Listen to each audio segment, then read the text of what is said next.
청취자분께서 보내주신 자료로 깊이 파고드는 시간입니다. 오늘은 저희 앞에 아주 흥미로운 자료가 놓여 있어요. 말레이시아 강식용 선교사님의 설교인데 하나님의 형상과 죄성 그리고 그 형상의 회복이라는 제목의 요약본하고 유튜브 녹취록입니다. 네, 저도 자료를 쭉 보니까요. 기독교 신학의 그 큰 흐름 있잖아요. 창조, 타락, 구원. 이 전체를 하나님의 형상이라는 키워드 하나로 꿰뚫고 있더라고요. 아, 하나의 키워드로요? 네. 그래서 이게 그냥 교리를 나열하는 게 아니라 한 신앙인의 내면이 어떻게 변해가는지 그 여정을 그리고 있어서 아주 흥미로웠습니다. 맞아요. 그래서 오늘 저희 목표는 이 설교를 한번 따라가 보면서 하나님의 형상이라는 게 도대체 뭔지, 그게 왜, 어떻게 망가졌다고 하는지, 또 제일 중요하게는 그걸 어떻게 다시 회복할 수 있다고 말하는지 그 논리를 명확하게 따라가 보는 겁니다. 네, 좋습니다. 자, 그럼 첫 번째 질문부터 시작해 볼게요. 설교가 창세기 1장 26절로 시작하잖아요. 우리의 형상을 따라 우리의 모양대로 우리가 사람을 만들고라는 구절요. 네. 솔직히 형상이라고 하면 보통은 겉모습, 외모를 떠올리기 쉽잖아요. 근데 이 설교는 시작부터 그게 아니라고 딱 선을 긋더라고요. 바로 그 지점이 굉장히 중요해요. 설교에서도 우리가 생각하는 눈, 코, 입 같은 그런 물리적인 모습이 절대 아니라고 여러 번 강조를 하거든요. 아, 그런 게 아니군요. 네, 만약에 그게 외모라면 하나님이 남성인지 여성인지 어떤 인종의 모습인지 이런 불필요한 질문에 빠지게 되니까요. 여기서 말하는 형상은 보이지 않는 내적인 성품을 의미합니다. 성품이요? 예를 들면 어떤 것들일까요? 설교에서는 거룩함, 선함, 정의, 진실, 사랑, 지혜 같은 것들을 예로 들고 있어요. 인간이 처음 만들어졌을 때 마치 깨끗한 거울이 빛을 반사하듯이 하나님의 이런 좋은 성품들을 세상에 드러내도록 설계되었다는 거죠. 아, 그러니까 인간 자체가 신이다, 이게 아니라 그렇죠. 신의 성품을 반영하도록 만들어진 존재다. 이렇게 이해하면 될까요? 네, 정확합니다. 그래서 설교는 인간에게 주어진 성품하고 하나님만 가지고 계신 고유한 속성을 명확하게 구분해요. 어떤 식으로요? 예를 들어 전지전능함이나 편재성, 그러니까 어디에나 동시에 존재할 수 있는 능력 같은 건 인간에게 주어지지 않았다고 설명하죠. 아, 그건 신의 고유 영역이다. 맞습니다. 이 구분을 통해서 인간의 가치가 신과 같은 능력을 갖는 데 있는 게 아니라 신의 선한 성품을 닮고 세상에 보여주는 데 있다는 걸 분명히 하는 겁니다. 그렇군요.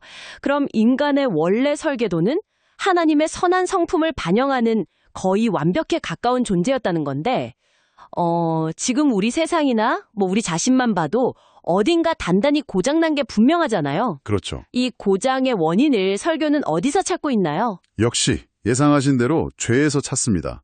그런데 여기서 사용하는 표현이 굉장히 강렬해요. 죄 때문에 하나님의 형상이 훼손되고 더러워졌다고 말하거든요. 훼손되고 더러워졌다. 아, 완전히 사라진 건 아니지만 원래 기능을 제대로 못하게 된 상태? 이런 느낌이네요. 네, 맞아요. 여기서 이제 선교사님이 자신의 모국어인 타밀어를 쓰시는데 그 뉘앙스가 아주 생생해요.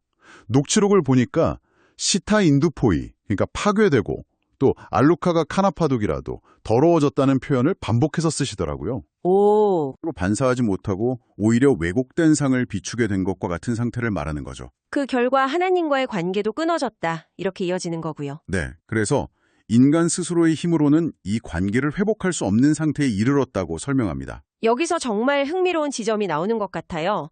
단순히 죄라는 행위뿐만 아니라 인간 안에 죄성이라는 게 남게 되었다는 설명이요. 이건 좀 다른 개념 같긴데요. 아주 중요한 포인트를 짚어주셨어요. 죄는 우리가 저지르는 구체적인 잘못, 거짓말이나 도둑질 같은 행동을 말한다면 네? 죄성은 그런 행동을 하도록 우리를 부추기는 내면의 근본적인 경향성이나 본성을 의미해요. 경향성이요? 네.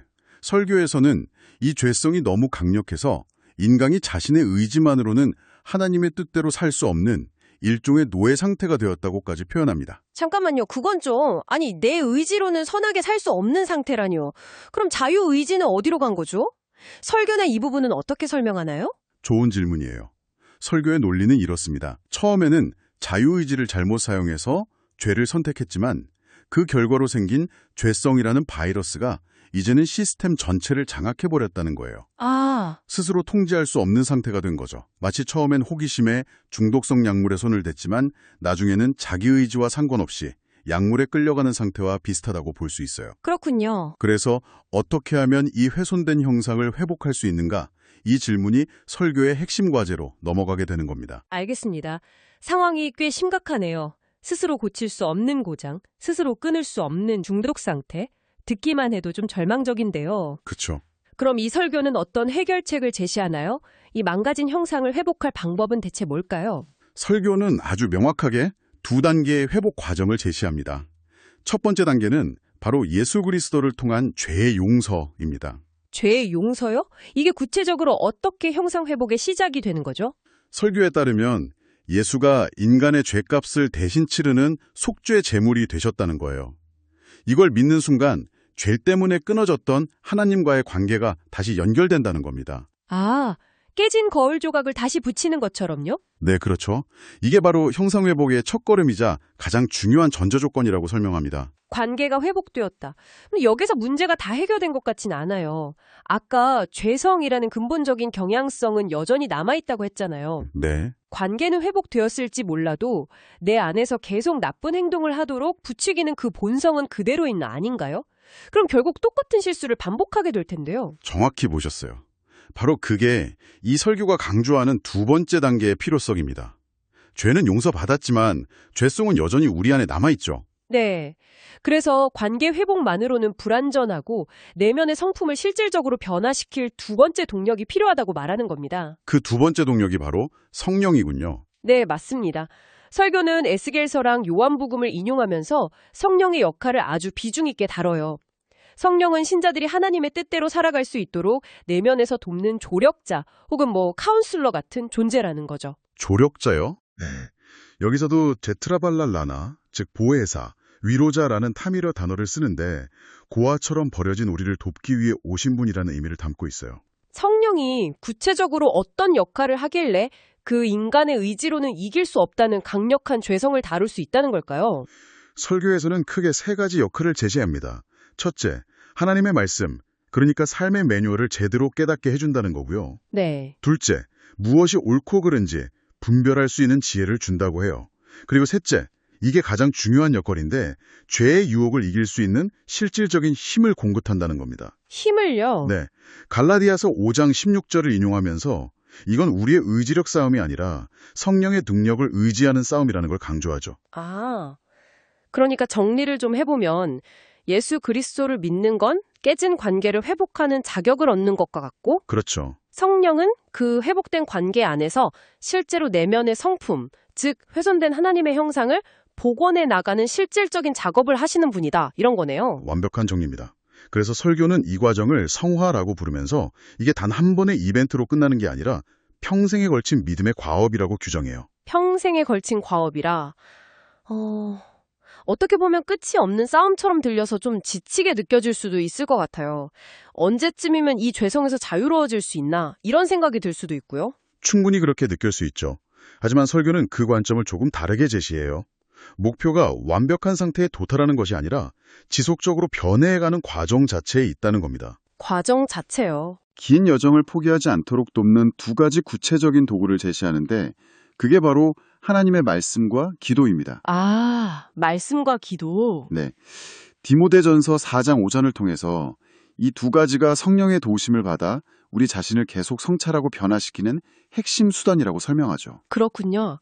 단순히 추상적인 신학 이론에 머무는 게 아니라 청취자분들이 매일의 삶 속에서 이 죄성이라는 내부의 적과 어떻게 싸워나가야 하는지에 대한 실질적인 지침을 주려는 의도가 보이네요. 맞습니다. 죄를 지었을 때 그냥 좌절하고 끝나는 게 아니라 성령의 도움을 구하고 말씀과 기도를 통해 다시 방향을 바로잡으라는 그런 격려의 메시지처럼 들립니다. 네, 설교의 마지막 부분은 거의 기도에 가까운 형태로 끝나요. 우리는 성령을 의지해야만 한다는 말이 계속 반복되거든요. 이 모든 회복 과정이 결국 인간의 노력이나 결심에 달린 게 아니라 전적으로 신적인 도움에 의존해야만 가능하다는 점을 마지막까지 강조하는 거죠. 인간의 한계를 인정하고 외부의 도움을 구하는 것.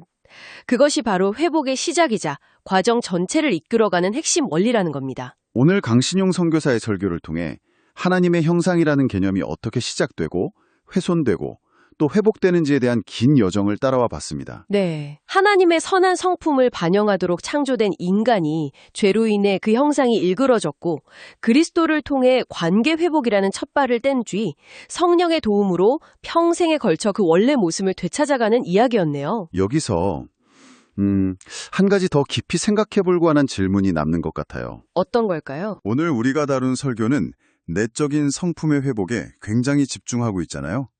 거룩함, 선함, 정의, 사랑 같은 내면의 변화를 계속해서 강조했고요. 네, 그랬죠. 그렇다면 청취자분께서 한번 곰곰이 생각해 보실 문제입니다. 이 설교의 관점에 따르면 이렇게 평생에 걸쳐 회복된 내적인 성품의 변화는 과연 개인의 내면에서만 머무는 걸까요? 아니면 그 변화가 반드시 다른 사람이나 세상을 대하는 구체적인 행동으로 나타나야만 진정한 회복이라고 말할 수 있는 걸까요? 이 설교는 내면의 변화, 방법에 집중했지만 우리는 그 변화의 목적과 결과는 무엇일지 고민해 볼 수 있겠습니다.